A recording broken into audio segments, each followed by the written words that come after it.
you're a person who can turn up on time with a firm handshake, who is genuinely competent, who doesn't lie to anybody, you're going to be fine. You're never going to starve. You're always going to be able to make good money if you're a genuinely honest, hardworking person. I've never met a honest, hardworking person who will be there at 9 a.m. like you asked them to be, who completely fails. So I think a lot of people who are still out here failing, they have a bunch of excuses. And yeah, we talk about how hard it is, and it's true. But if you're genuinely about it and you can find somebody with that star factor and align yourself to them, I think you can make money no matter who you are. I think you have to make God happy. Let's imagine God as a man. If I'm a man and I have 10 people who work for me or 10 children, my favorite one is to be the one who does the things that I know or who acts in a way that I am happy with, right? So if I had 10 children and they're all acting different ways, my favorite one's gonna be the one that adheres to the rules and adheres to the tenets that I've set out. If I say you should act this way and you do act that way, then he's gonna be my favorite child.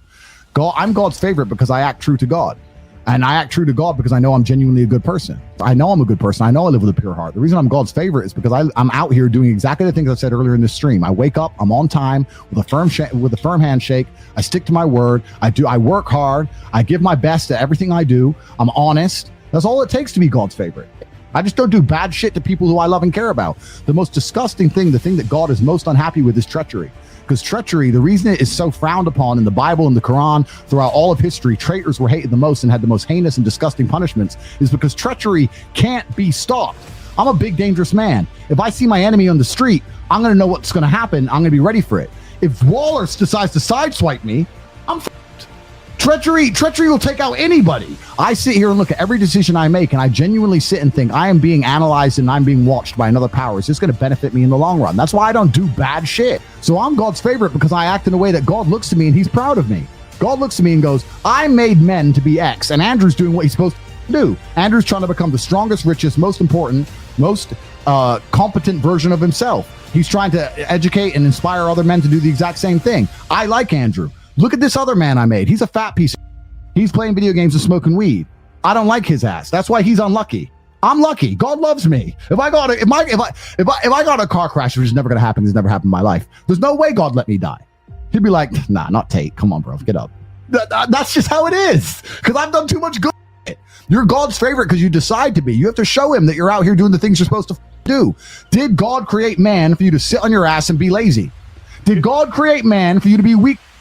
Is that why he made you? If you think it is, then you can sit there and suffer the consequence of being a lazy, being unlucky your entire life. But if you understand that that's not why he made you, that's not why you're here, that you have a duty, a masculine imperative to be the best possible version of yourself, then God's going to be happy with you. That's how it works. Yeah. People decide to be pawns.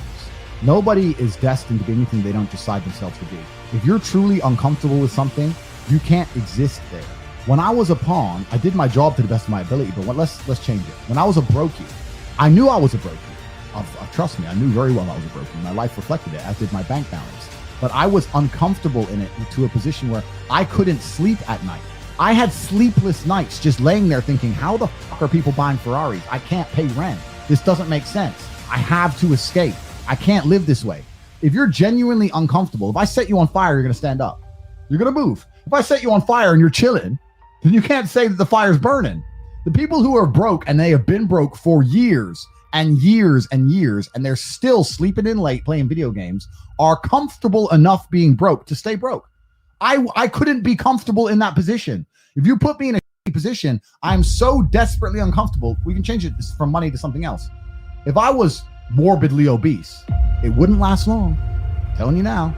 With me, I couldn't do it. I couldn't look at myself in the mirror. I'd be mad at myself. I'd be angry. I'd be self-conscious. I'd fix it. The person who's been morbidly obese for 10 years and goes, I'm trying, you ain't trying. You are very comfortable and very happy to be who you are. Facts. So anybody who's a pawn is comfortable and happy being a pawn. Otherwise, they wouldn't be one anymore. They'd at least have moved up. People say, I don't have motivation. I never had motivation. I had a burning desire to fix my life. I didn't need to wake up and get I didn't have to watch YouTube to want to make money. I was like, I wanted money. Like, I didn't need YouTube to tell me, bro, you're broke. You have to look in the mirror and decide who you really are. When's the last time you've looked in the mirror, looked yourself in the eyes and say, am I really who I think I am? Am I really who I say I am? Or am I full of shit? Am I repeating the shit I hear on YouTube and the things I hear in the rap movies? Am I really that guy? Am I really a gangster? If he really pointed a gun in my face, am I really going to tell him to get? Am I really a tough guy? What have I been through? How many times have I actually tested myself? Am I actually about it? You need to look in the mirror and understand who you truly are. Because if you're truly the man you think you are, you're going to become that guy. I say all the time about the best thing about being a man is you can build yourself to be whoever you want to be. When I didn't have shit, I knew I wanted to be a big, dangerous kickboxing guy with the fastest car, a big ass compound with armed guards. I knew what I wanted, and here it is. Some people message me saying, "Hey, my family's not supportive of what I want to do, and my family don't believe I should try and do this, or my family thinks I should go down this route." And my answer has been pretty generic so far, but it seems to be effective. I think the number one thing that especially parents are worried about when they see their children is they don't like the idea of seeing them be lazy. So I had people message me, go, "I don't want to go to college. My parents want me to go to college." I say, well, have you sat down with your parents and explained to them what you're going to do with all those years that you stay? Have you sat there and said, look, I'm not going to go to college. Here's what I am doing. I'm spending 6 hours a day doing this, 2 hours a day doing this, 1 hour a day in the gym. Across the next year, I'll be doing this apprenticeship. I'll get this certification. I'll be able to go here and do this. I'm going to get this passport. I'm going to go here. Or if you just said, I don't want to go to college and turn the TV back on. Why do you think they want you to go to college, right? It doesn't matter what you do. I think if you're a child and you explain to your parents or all the people who love you or the people around you are trying to push you in a certain direction and say, look, I have a plan. This is what it is. I have a finite amount of time on the planet. I'm going to dedicate it towards X. I'm going to make sure this is successful. I'm going to do it right. And you show competence and you show that you genuinely give a shit and you're up before them and go to sleep after them. They're not going to hate on anything you do. I think a lot of the people are saying, oh, my parents are trying to suppress me. No, what your parents are trying to do is inspire you to do something because you're a lazy fuck and you're doing shit. And I completely understand that if you have a teenage son sitting around smoking weed, you want to send his ass to college. Like, what else is he going to let him do? Sit there and smoke weed?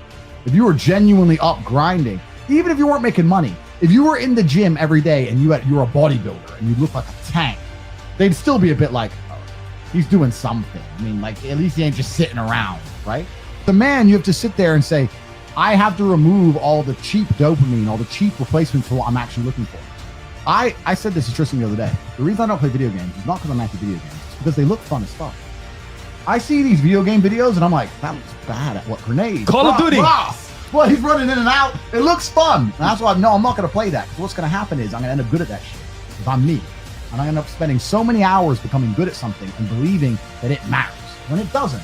If I want to feel dopamine for being a badass, I'm going to do it the old school, hardest way. Bench press. That's not as fun, right? But at least, if I really want to beat, me and Tristan have our own personal bench records in the house. I'm going to try and beat Tristan's record. And you have to stop chasing all the cheap dopamine, the cheap bullshit, and go back to the hard shit. Nobody is going to come to your bed, drag you out of bed, drag you to a job, force you to work hard, and go and buy you a Ferrari.